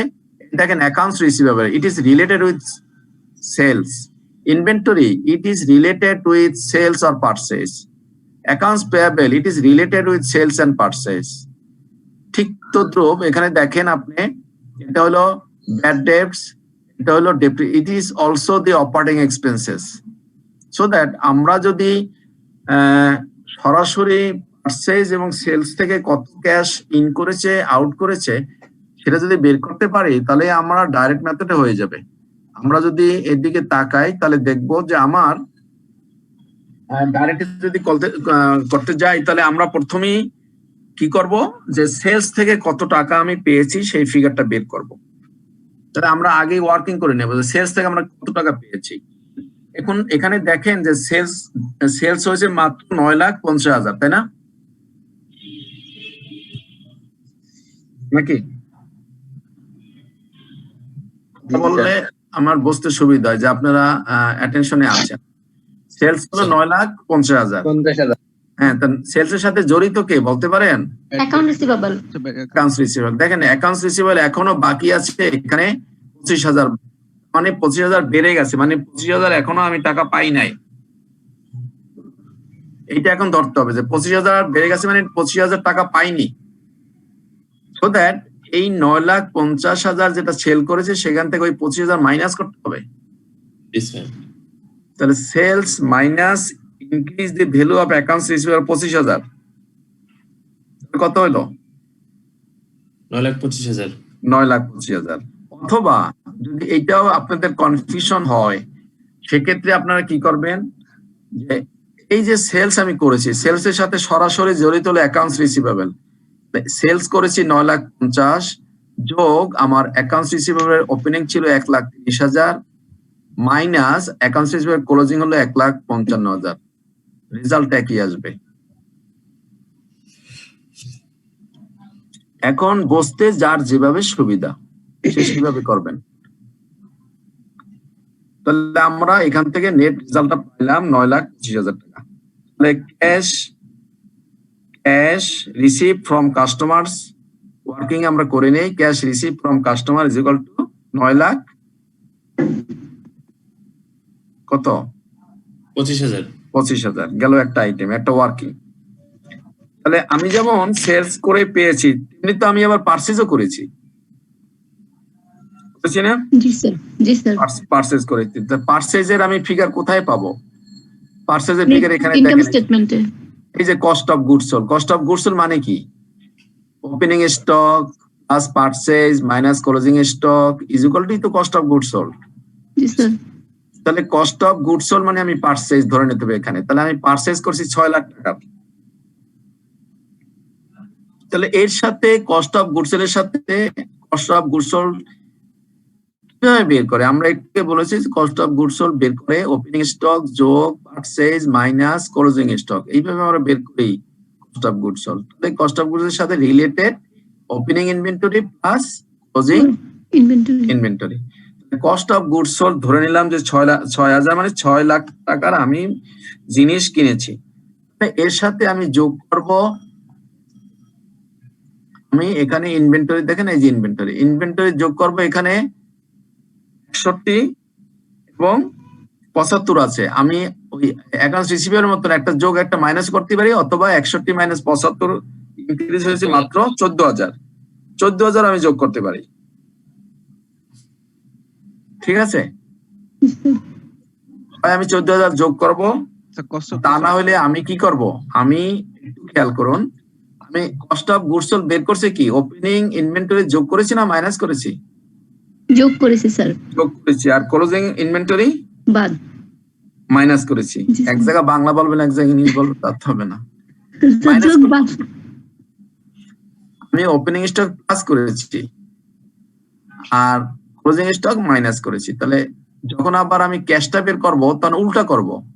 কস্ট অফ গুডস সোল্ড থেকে মাইনাস করেছিলাম এন্ডিং ইনভেন্টরি, এখন করব প্লাস। এই যে 75,000 করব প্লাস, আর ওপেনিং ইনভেন্টরি করেছিলাম মাইনাস, প্লাস ওপেনিং ইনভেন্টরি এখন করব মাইনাস। অথবা যদি এভাবেও না বোঝেন তাহলে 61 আর 75 এর ডিফারেন্স হলো 14। 14 হলো আমার ইনক্রিজ করেছে ইনভেন্টরি, সো দ্যাট 14 হবে প্লাস 6,00,000 এর সাথে। এই কস্ট অফ গুডস এর সাথে 14 হবে প্লাস, আর তা না হলে 6,14,000 এর সাথে এন্ডিং ইনভেন্টরি যেহেতু আমি মাইনাস করে বের করেছি, এন্ডিং ইনভেন্টরি হবে প্লাস। ওপেনিং স্টক যেহেতু যোগ করে বের করেছি, প্লাস করে বের করেছি, সেটা হবে মাইনাস। নেট রেজাল্ট যেটা হবে তার সাথে আর কি জড়িত আছে কস্ট অফ গুডস এর সাথে বলতে পারেন? Accounts payable. অ্যাকাউন্টস পেয়েবল কারণ কি? পারচেজ স্যার, পারচেজ বের হইছে আমাদের এখন। আমরা কিন্তু কস্ট অফ গুডস সোল্ড এতক্ষণ হিসাব করেছি শুধুমাত্র ওপেনিং ইনভেন্টরি এবং ক্লোজিং ইনভেন্টরি। আমি প্রথমেই বলেছি যে কস্ট অফ গুডস সোল্ড আমরা বের করি ওপেনিং ইনভেন্টরি যোগ purchase minus ending inventory. Purchase নিয়ে তো এখন পারচেজ নিয়ে কোনো কথা বলি না। তাহলে পারচেজের সাথে রিলেটেড কে থাকে? পারচেজে কিন্তু ফিগার আপনাকে ডাইরেক্ট দেয়া নাই এখানে। এই যে যেহেতু কস্ট অফ গুডস সোল্ড দেয়া আছে, যে পারচেজ তো আর এখানে দেয়া থাকবে না। যেহেতু পারচেজ দেয়া নাই, থাকলো না, সেই ক্ষেত্রে আমরা পারচেজের ফিগারটা বের করব আমরা অ্যাকাউন্টস পেয়াবেল দিয়ে। যে accounts payable 100% related with purchase I assume, so that এখানে আমরা accounts payable is a liability. তো আমি যদি এখানে এই অ্যাকাউন্টস পেয়াবেল যদি ওপেনিং হলো 60,000, এটা লায়াবিলিটি, তাহলে আমি যদি এখানে অ্যাসেটের সময় আমি যদি ক্লোজিং যদি মাইনাস করে থাকি, তাহলে লাইবিলিটির সময় ক্লোজিং কি করব? যোগ করবো স্যার। রাইট। যদি তাই করি এবং এটা যদি মাইনাস করি 66, দেখবো আমার নেট রেজাল্টটা কত আসে। এখানে আমার বা অন্যভাবে করতে পারি 6 minus 66 is equal to 6 lakh 6000। তা 6000 এখানে আমার যেহেতু বেড়েছে মাইনাস ফিগার হবে, অথবা আমি ওই যে কস্ট অফ গুডস সোল্ড যেটা ছিল তার সাথে আমি 66 করব মাইনাস, আর এই 60 করব প্লাস, করলে নেট রেজাল্ট কত আসলো তাহলে? 6,08,000। 6,08,000। তাহলে চারটা ফিগার দেখেন, একটা হলো অ্যাকাউন্টস পেয়াবল, একটা হলো আপনার ইনভেন্টরি। এই দুটো করার পরে আমার নেট রেজাল্ট হলো 6,08,000। ওকে, তাহলে 6,08,000 মানে কি? 6,08,000 ক্যাশ ইনফ্লো হয়েছে না আউটফ্লো হয়েছে? Sir outflow sir. আউটফ্লো মানে হলো যে ক্যাশ পেমেন্ট টু সাপ্লায়ার্স। হ্যাঁ রাইট, সাপ্লায়ার 6,08,000। ক্যাশ রিসিভ পেলাম, ক্যাশ আউট পেলাম। আর কি কি আছে আমার খরচ দেখুন। এখন আমি আবার যাব ইনকাম স্টেটমেন্টে। এই ইনকাম স্টেটমেন্ট এখানে যদি আমি তাকাই তাহলে আমি দেখবো যে আমার যে খরচ হয়েছে অপারেটিং এক্সপেন্স হয়েছে না, জি স্যার। এই যে 2,50,000 টাকা, এটা তো ক্যাশ আউট হয়েছে। তাহলে এর ভিতরে নন ক্যাশ আছে দুইটা, একটা ডেপ্রিসিয়েশন, একটা ব্যাড ডেট। তাহলে ডেপ্রিসিয়েশন এবং ব্যাড ডেট বাদ দিলে এই 2,50,000 এর মধ্যে যদি আমি ডেপ্রিসিয়েশন আর ব্যাড ডেট বাদ দিই তাহলে আমার ক্যাশ আউট হয়েছে কত? 2,000 টাকা ছিল ব্যাড ডেট, আর ডেপ্রিসিয়েশন ছিল স্যার 22,000। 22,000। 2,50,000 মাইনাস 22 মাইনাস 2 কত হয়? 26,000, 2,26,000। 2,26,000। তাহলে cash payment for operating expenses হলো 2,26,000। আর একটা ফিগার পেয়ে গেলাম। এখানে স্যার আরো আর কিছু আইটেম নাই স্যার আমাদের ইয়েতে ইনকাম স্টেটমেন্ট ব্যালেন্স শিটে স্যার? আচ্ছা আপনি দেখুন আর কোন আইটেম আছে অপারেটিং এ। দেখুন এখানে দেখুন অ্যাকাউন্টস রিসিভেবল চলে গেছে, ইনভেন্টরি চলে গেছে, ইনভেস্টমেন্ট তো ওই পোরশনের না, ইকুইপমেন্ট ওই পোরশনের না, বিল্ডিং ওই পোরশনের না, ল্যান্ড ওই পোরশনের না। আসুন এখানে এই যে ব্যাড ডেট, এটা তো ইনকাম স্টেটমেন্ট আমরা বাদ দিয়েছি। ইকুইপমেন্ট, জি বলুন। না স্যার আসবে না স্যার। হ্যাঁ, আর কোনো আইটেম নাই, শুধুমাত্র একটা আইটেম আছে, সেটা হলো এখানে ইনকাম ট্যাক্স, যেটা এই যে পেয়াবল। কাজেই ইনকাম ট্যাক্স মনে আছে আমরা কিন্তু অপারেটিং পোরশনই দেখা income tax, cash generated from operation, cash generated from operation, সেখান থেকে তার সাথে কিন্তু ইন্টারেস্ট, আমরা ইন্টারেস্ট এবং দেখাই ওই ইন্টারেস্ট প্লাস ইনকাম ট্যাক্স। এই যে দেখিয়েছে মনে আছে, income tax is income tax paid. ওখানে তো দেখাইতে হবে যে ইনকাম ট্যাক্স কত পেমেন্ট করছি। তাহলে 45,000 টাকা দেখাচ্ছে ইনকাম ট্যাক্স। কিভাবে 45? ইনডাইরেক্টে করলেন 43,000, ডাইরেক্ট হয়ে গেল। 43,000। হ্যাঁ, তো 43,000 পেমেন্ট করেছি। 45,000 যোগ 10,000 মাইনাস 12,000, 43,000 তো পেমেন্ট করা হয়েছে। আর কোনো আইটেম কিন্তু নাই। আপনি দেখুন সব আইটেম কিন্তু ওই বাকি দুইটার। আপনি যখন ইনডাইরেক্ট বুঝে ফেলবেন, তাহলে ইনডাইরেক্ট বোঝা মানে হলো যে ওখানে আমার সেলস, পারচেজ এবং হলো আমার দুটো আইটেম, একটা হলো ইন্টারেস্ট আর হলো ইনকাম ট্যাক্স, এই চারটে আইটেম। তাহলে আমরা যদি ডাইরেক্টে যাই তাহলে উপর দিয়ে কোম্পানির নাম টাম লিখবো, ডাইরেক্ট মেথড লিখে আমরা যে এইভাবে করব। ক্যাশ রিসিভ ফ্রম কাস্টমার আমরা বের করেছি 9,25,000, মনে আছে? ওয়ার্কিং 1। জি স্যার। তারপর ক্যাশ পেমেন্ট টু সাপ্লায়ার্স আমরা করেছি 6,08,000, 2 নম্বর ওয়ার্কিং। জি স্যার। 3 নম্বরে করছি cash payment for operating expenses, depreciation আর ব্যাড ডেট বাদ দিয়ে 2,26,000, এবং cash payment for income tax 43,000। এই চারটি জিনিস। ইনকাম আপনার ইনকাম স্টেটমেন্টের খরচ, আর হইলো আপনার সেলস থেকে আয়, আর হলো পারচেজের পেমেন্ট, আর যদি ইনকাম ট্যাক্স বা ইন্টারেস্ট দেয়, 4টি আইটেম হবে, এর বেশি হবে না। সো দ্যাট এটা যদি আমি করি দেখেন 48,000 হয়ে যায়।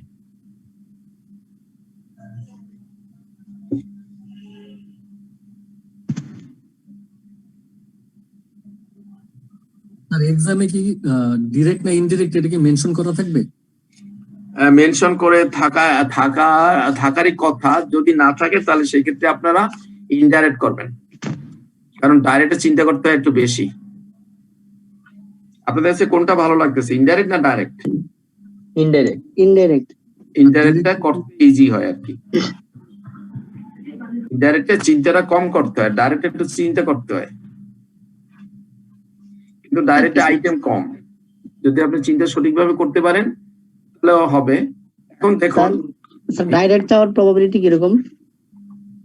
ডাইরেক্ট হওয়ার প্রবাবিলিটি কম, 60 30 আর 70 আর 30।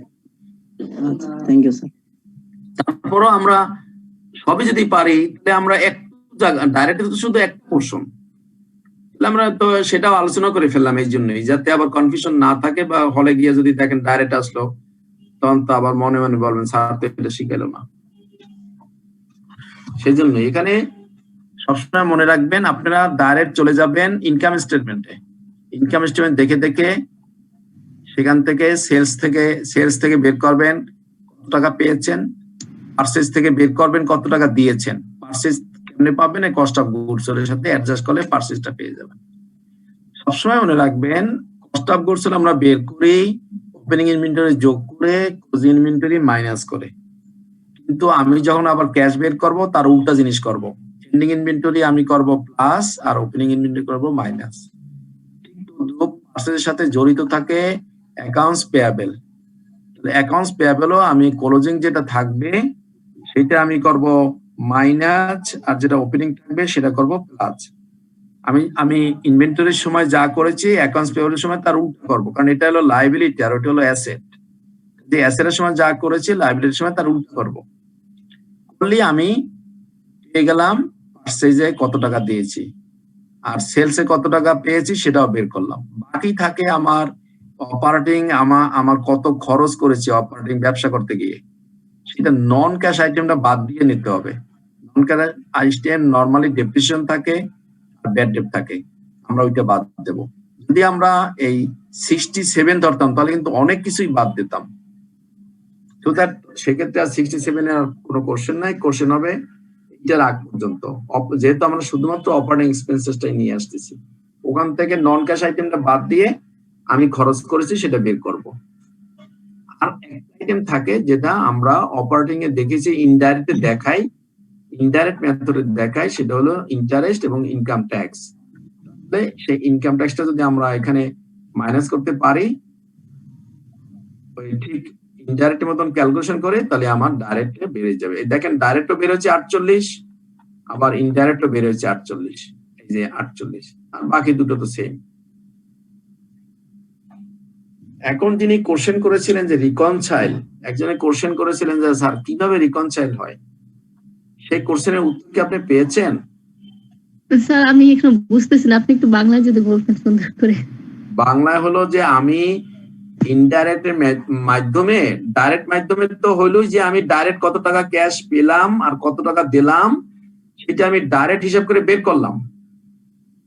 এখন ইনডাইরেক্টের মাধ্যমে কিভাবে রিকনসাইল করলাম, কারণ তার এফেক্টটা চলে আসছিল এই যে কারেন্ট অ্যাসেট এবং লায়াবিলিটির ভিতরে। So that current asset plus minus করে এবং নন ক্যাশ আইটেম মাইনাস করে আমি যখন বের করলাম তখন ওটা রিকনসাইল হয়ে গেল এইভাবে, আমি তো এটা এখানে তো ডাইরেক্ট হিসাবটা নাই আমার কাছে। আমি ডাইরেক্ট কতটুকু ক্যাশ থেকে সেলস থেকে পেলাম, কতটুকু পারচেজে দিলাম, সেই ডাইরেক্ট ফিগার কিন্তু এখানে কোথাও নাই, আছে? নাই, শুধুমাত্র তার এফেক্ট আছে। এফেক্ট কিসে আছে? এফেক্ট আছে কারেন্ট অ্যাসেট এবং লায়াবিলিটির ভিতরে। সেজন্য আমরা এখান থেকে ইনক্রিজ আর decrease of the current asset আর লায়াবিলিটি আমরা শো করে আমরা রিকনসাইল করে, যে এখানে রিকনসাইল মানে এখানেও দেখেন 48,000 হয়েছে, এখানেও 48,000 হয়েছে, ওখানেও 48,000 হয়েছে। This is reconcile. এই জন্যই এখন আবার আইএফআরএস এ বলেছে যে তোমরা ডাইরেক্টলি করো ইনডাইরেক্টলি করো, that is not the question. যদি ডাইরেক্ট করো ইনডাইরেক্ট করে রিকনসাইল করতে হবে, যদি ইনডাইরেক্ট করো ডাইরেক্ট করে রিকনসাইল করতে হবে। এই জন্য এখন দেখবেন যে বিশেষ করে এফআরসি, বাংলাদেশে এফআরসি আসার পরে এখন কিন্তু সকল কোম্পানি দুই পদ্ধতিতে করে রিকনসাইল করতে হয়, মেলে কিনা। অর্থাৎ আমি ডাইরেক্ট যে টাকাটা পেয়েছি সেটা ইনডাইরেক্ট করলে মেলে কিনা, যদি মিলে যায় তখন সেটা আমরা ভাবি যে ইট ইজ রিকনসাইল, কোথাও ভুল নাই। বুঝতে পেরেছেন? আমার একটু মানে আন্ডারস্ট্যান্ডিং একটু ক্লিয়ার হওয়া দরকার। Cash flow from operating activities এ আপনার ডেপ্রিসিয়েশনটা এখানে অ্যাড হচ্ছে, ডেপ্রিসিয়েশনটা আসতেছে cash flow from investment activities. এখানে যদি নন ক্যাশ আইটেম যদি থাকে, সরি ওই যে নন কারেন্ট অ্যাসেট যেগুলি, এখান থেকে ডেপ্রিসিয়েশন আসতেছে। এখানে দুইটা কিন্তু বিপরীত ভাবে অবস্থান করতেছে। এখানে এই ডেপ্রিসিয়েশনটা কেন এড হচ্ছে আর কি আপনি ক্যাশ ফ্লো আইটেমে, আমরা কিন্তু বাদ দিচ্ছি কিন্তু ইয়া থেকে আর কি। ডেপ্রিসিয়েশন তো অলওয়েজ কিন্তু ইনকাম স্টেটমেন্ট বাদ দিয়ে কিন্তু করতেছি, কিন্তু এখানে আবার এড হচ্ছে ক্যাশ ফ্লোতে। স্যার ক্যাশ ফ্লোতে এড হচ্ছে এই জন্য যে আপনি এখানে যখন ইনকাম স্টেটমেন্ট করেছেন, এখানে যখন ইনকাম স্টেটমেন্ট করেছেন তখন তো 22,000 বাদ দিয়ে 2,50,000 করেছেন। জি স্যার। আপনি বলেছেন যে আপনি খরচ করেছেন, এই যে দেখেন এক্সপেন্সের বলেছে যে আপনি খরচ করেছেন 2,50,000, কিন্তু আসলে কি আপনি আপনার পকেট থেকে 2,50,000 টাকা খরচ হয়েছে? না, হয় না, এটা কিন্তু ইনভেস্ট হয়েছে এক সময় কি, ওই যে ওইগুলা ভুলে যান, আপনি ক্যাশের দিকে আসেন। আপনি বলতেছেন যে আমি খরচ করেছি। আপনি ধরুন এগুলো আমরা ছোটকালে করেছি, বাবা টাকা দিত 500 টাকা বাজার করে আয়, আমি পকেটে 200 টাকা রেখে বলছি 500 টাকা বাবা খরচ হয়ে গেছে, পকেটে কিন্তু 200 টাকা রয়ে গেছে। মানে বাবা যদি আমার পকেটে হাত দিত তাহলে কিন্তু 200 টাকা পাইতো। তার মানে আমি মুখে 500 টাকা বললো কিন্তু আসলে 500 টাকা খরচ হয়নি। ঠিক এটাও তদ্রুপ, আপনি অপারেটিং এক্সপেন্সে মুখে বলতেছি যে খরচ হয়ে গেছে, কিন্তু আসলে ডেপ্রিসিয়েশন টাকা তো আমার বের হয়ে যায় না এই পকেট থেকে। এই ব্যাড ডেপ্টের টাকা আমার পকেট থেকে বের হয়ে যায়নি বিদায় এই 2,50,000 থেকে আমি ওইটা মাইনাস করেছি ডাইরেক্টে। আমি যখন প্রফিট বের করেছি এই ফিগারটা মাইনাস করে এই প্রফিটটা বের করেছি, ধরে নিলাম যা প্রফিট সেটাই ক্যাশ। এই জন্যই আমরা ওই 1 লাখের সাথে এই দুইটা যোগ করেছি, আসলে ক্যাশটা আউট হয়নি। সেই জন্য যদি এই ক্যাশটা আউট না করতাম তাহলে আমার প্রফিট এখানে আরো 22,000 প্লাস 2,000 24,000 টাকা বেড়ে যাইতো, 1,24,000 হইতো। বুঝতে পেরেছেন নাকি না? ওকে স্যার, ঠিক আছে। প্রফিট কমানোর জন্যই আমাদের ডেপ্রিসিয়েশনটা বাদ দিয়ে দেখাই আমরা স্যার, যেন ইনকাম ট্যাক্স আমাদের ট্যাক্স কম দিতে হয় স্যার। না, এটা আবার অন্য লাইনে গেছেন। এটা এত ডেভেলপ এখন চিন্তা করলে আমাদের মাথা টাথা ধরে যাইব। আমরা শুধু এখন একটা নিয়ে চিন্তা করি, ক্যাশ আমার আউট হইলো নাকি ক্যাশ ইন হইলো। আমরা প্রফিটটা তো বের করি। আমার এই বছরে যারা, আমি কিন্তু থিওরিতে পড়েছিলাম যে অনেকে কোশ্চেন করে যারা নন কমার্স, যে আমার এত টাকা প্রফিট হয়েছে তার মানে এত টাকায় আমার ক্যাশ আসছে। থিওরিতে আলোচনা করছি, ভুলে গেছেন সবাই? তখন কিন্তু আমি বলেছিলাম যে না, তাদেরকে বুঝাতে হবে যে না, প্রফিট মানি ক্যাশ না। কারণ এই যে ডেপ্রিসিয়েশনটা মাইনাস করে যে আমি 1 লাখ করে, আমার যদি এখানে ডেপ্রিসিয়েশন আর ব্যাড ডেট যদি মাইনাস না করতাম আমার প্রফিট কত হইতো? 1,24,000। 1,24,000। সেই জন্যই তো আমি এখানে এই যে 22, এই যে 24,000 এখানে অ্যাড করে নিচ্ছি। এই যে 1 লাখ আর এই যে 24,000, 1,24,000 প্রফিট হয়েছে। কারণ প্রফিট মানে এই সেন্সে, ক্যাশের সেন্সে, যেহেতু আমরা ক্যাশ ফ্লো করতেছি, ক্যাশের সেন্সে প্রফিট এখন 1,24,000। এখন আমি বলতে পারি যা প্রফিট তাই ক্যাশ। কথা ঠিক না?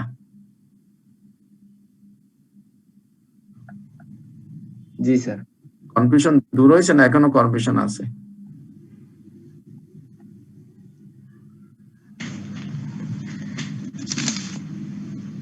কিন্তু কোনো সাউন্ড করতেছেন না। একটু আছে, অনেক কনফিউশন আছে অনেকে, আমার মনে হচ্ছে স্যার। আমি নিজে কনফিউশনে যে ডেপ্রিসিয়েশন এটা এক্সপেন্স, কিন্তু হ্যাঁ ক্যাশ ফ্লোতে এটা অ্যাড হচ্ছে আর কি। কারণ কি? কারণ হচ্ছে আমরা নরমালি ইয়াতে ইনকাম স্টেটমেন্টে সেটাকে বাদ দিচ্ছি, দ্যাটস ওয়াই এটা এখানে অ্যাড হচ্ছে, যেহেতু এটা নন ক্যাশ আইটেম। স্যার বেসিক্যালি ডেপ্রিসিয়েশনের জন্য আমার কোনো ক্যাশ যাচ্ছে না, কিন্তু এটা আমি দেখাচ্ছি যে ক্যাশ যাচ্ছে। এজন্য আমার এটা অ্যাকচুয়াল ক্যাশ ফিগার বের করার জন্য এটা আমার অ্যাড করতে হবে। তাই লস অন সেলও তাই, লস অন সেলও তাই, গেইন অন সেল অফ তাই, একই, এগুলো সব নন ক্যাশ আইটেম। সে ক্যাশ তো অলরেডি আউট হয়েছে, ক্যাশটা কিন্তু অপারেটিভ না, এটা তো ইনভেস্টমেন্ট অ্যাক্টিভিটিস এটা ছিল, না হলে ডেপ্রিসিয়েশন তো আসতেছে ওখান থেকে আর কি। হ্যাঁ আসতেছে, তখন তো সেটা তো যখন ক্যাশ আউট হয়েছে তখন তো আমি সেই হিসাব করেছি, ইকুইপমেন্ট হিসাব করতেছি না আমি, ওখানে মাইনাস হচ্ছে, এখানে যোগ হচ্ছে আর কি।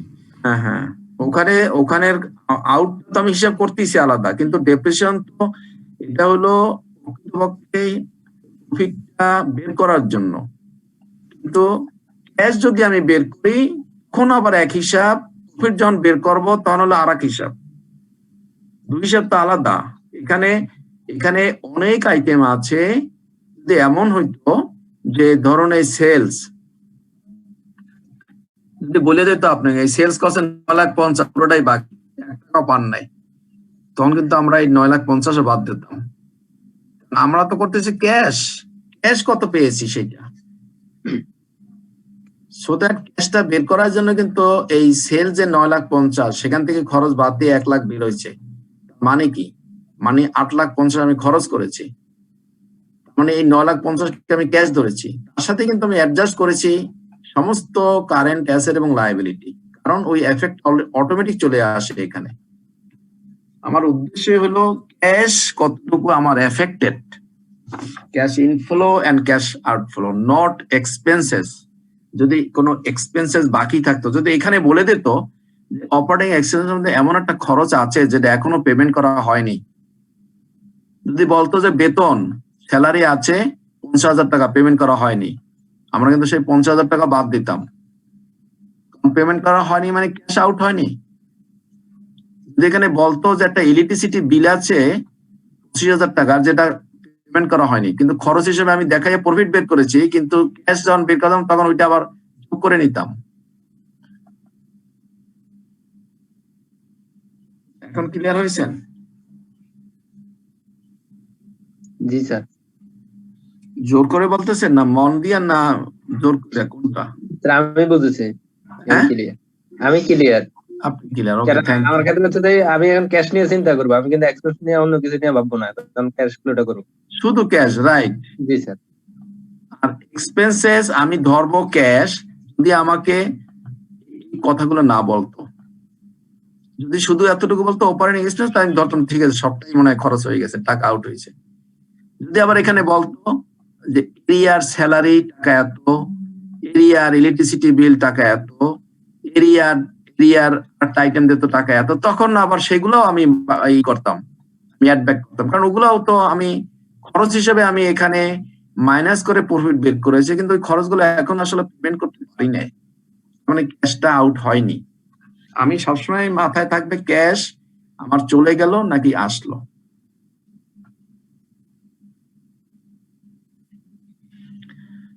ওকে, অনেক আলোচনা করেছি, যদি এরপরও কারো কনফিউশন থাকে সেজন্য আমি দুঃখিত, আমার আর বলার কিছু নাই। এর চেয়ে আর সহজভাবে ক্যাশ ফ্লো বোঝানোর কোনো ওয়ে আছে কিনা আমার জানা নাই। আপনারা প্র্যাকটিস না করলে ক্লিয়ার হবে না, যতক্ষণ মতো নিজেরা প্র্যাকটিস করবেন। সলিউশন করে দিলাম, কিন্তু এই সলিউশন কখনোই দেখবেন না, নিজেরা আবার এই দুইটা অঙ্ক 3টা মেথডে করবেন, ডাইরেক্ট ইনডাইরেক্ট, তাহলে দেখবেন আপনি সব ক্লিয়ার হয়ে যাবে। একবার নেট প্রফিট ধরে করবেন, একবার অপারেটিং প্রফিট ধরে করবেন। এই দুইটা অঙ্ক যদি ভালো করে বুঝে থাকেন যে কোনো অঙ্ক করতে পারবেন।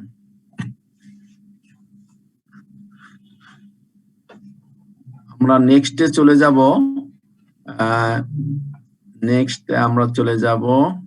স্যালারি, বলি আমরা স্যালারি বা পেরোল। আমাদের আর মোস্ট প্রবাবলি আজকের কততম ক্লাস? 26তম ক্লাস আছে। 26তম, আর 4টা ক্লাস আছে, 4টা ক্লাসে আমি অঙ্কগুলো ইনশাল্লাহ শেষ করব, যদি থিওরি নাও পারি অঙ্কগুলো শেষ করবো ইনশাল্লাহ। পেরোল অ্যাকাউন্টিং আমরা শুরু করি। পেরোল অ্যাকাউন্টিং বলতে কি বোঝায়? Payroll accounting is the functions of calculating and distributing wages, salary, and withholding to employees and certain agencies.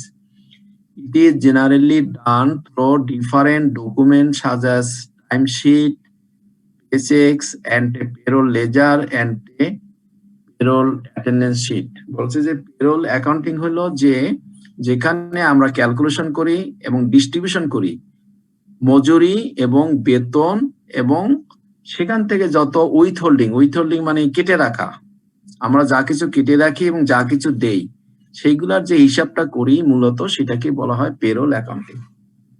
অনেক সময় আমরা এগুলাকে সংক্ষেপে বলি স্যালারি, আসলে স্যালারি না, এটা হলো payroll accounting. Okay, payroll accounting involves a company's recording of its employees' compensation, including gross wages, salary, bonus, incentive, overtime, commissions, and so on that have been earned by its employee. অর্থাৎ আমরা এখানে payroll accounting এ আমরা normally কি করি, আমরা তার যত ধরনের ইনকাম আছে প্রত্যেকটা ধরনের ইনকামকে আমরা এখানে ক্যালকুলেশন করি, হিসাব করি, সে কত বোনাস পাইলো, ইনসেন্টিভ পাইলো, ওয়েজেস পাইলো, বেতন পাইলো, কমিশন পাইলো, সেগুলো এন্ড সো অন, এরকম যদি হাজারো আইটেম থাকে দ্যাট হ্যাভ বিন আর্নড, যেটা সে আর্ন করেছে, not received. We know that there are far difference between earned and received. আমি চাকরি করেছি, 1 মাস শেষ হয়ে গেছে কিন্তু বেতন পাইনি, that is another thing. That means cash আমার ইনফ্লো হয়নি বা ক্যাশ রিসিভ করিনি, বাট আমি আর্ন করে ফেলছি। আর্ন মানে হলো যে আমার লিগাল রাইট এস্টাবলিশড হয়ে গেছে, দ্যাট ইজ কল আর্নড। যখনই লিগাল রাইট এস্টাবলিশড হবে সেটাকে আমরা বলবো আর্নড। আপনি লিগালি যদি কারো কাছে আপনার ইনকামটা চাওয়ার অধিকার থাকে সেটাকে আমরা বলবো আর্নড। আর রিসিভ যখন ক্যাশ পাবেন তখন আমরা বলি সেটা received by its employee. Withholding কি? উইথহোল্ডিং মানে হলো কেটে রাখা, অফ পেরোল মানে বেতন থেকে কেটে রাখা, সাজ অ্যাজ পেরোল ট্যাক্সেস। ধরুন আপনি ট্যাক্স মালিক দেবে না, আপনাকে দিতে হবে, ট্যাক্সটা আপনার কাছ থেকে কেটে রাখবে। সিপিএফ আমরা একটু আলোচনা করব পরে। CPF, GPF, group insurance, deduction from any advance, যদি কোনো অ্যাডভান্স নেন সেগুলো যদি সময় শেষ হয়ে গেছে স্যার, সময় শেষ, আরেকটু ধরো 1 মিনিট বেশি নেব। সেগুলোকে আমরা যে অ্যাকাউন্টিং করি সেটাকে বলা হয় আমরা পেরোল অ্যাকাউন্টিং। আরো বলা হয়েছে payroll accounting is simply recording the payroll expenses of a business into the general ledger. General লেজারে সেগুলো আমরা হিসাব করে যে রেকর্ডিং করি সেটাকেও আমরা পেরোল অ্যাকাউন্টিং বলি। Payroll accounting involves both expense and liabilities account such as taxes payable, insurance premium payable, CPF fund payable, GPF fund payable, etc. এগুলোকে যখন আমরা একটা লেজারে মেইনটেইন করি, সমস্ত লায়াবিলিটি গুলোকে যখন আমরা লেজারে মেইনটেইন করি এবং ক্যাশ গুলোকে পেমেন্ট করি, সেই রেকর্ডিং সিস্টেমটাকেও আমরা পেরোল অ্যাকাউন্টিং বলি। মূল কথা হলো বেতন আর্ন যতটুকু করে এবং সেখান থেকে যতটুকু উইথহোল্ড আছে বা ডিডাকশন আছে সেগুলা হিসাব এবং লাইব্রেরি যদি হিসাব করি সেগুলোকে আমরা মূলত পেরোল অ্যাকাউন্টিং বলে। এরপরে আমরা নেক্সট ক্লাসে আরো ডিসকাশন আছে, তারপরে আমরা প্রবলেমে যাব। তো ডিয়ার স্টুডেন্ট, আগামী মঙ্গলবার সেম টাইমই, দ্যাট মিনস 8:30টায় ক্লাস হবে, আপনারা লিংক পেয়ে যাবেন। আজকের ক্লাস আমরা এখানেই শেষ করছি। সবাইকে অসংখ্য ধন্যবাদ।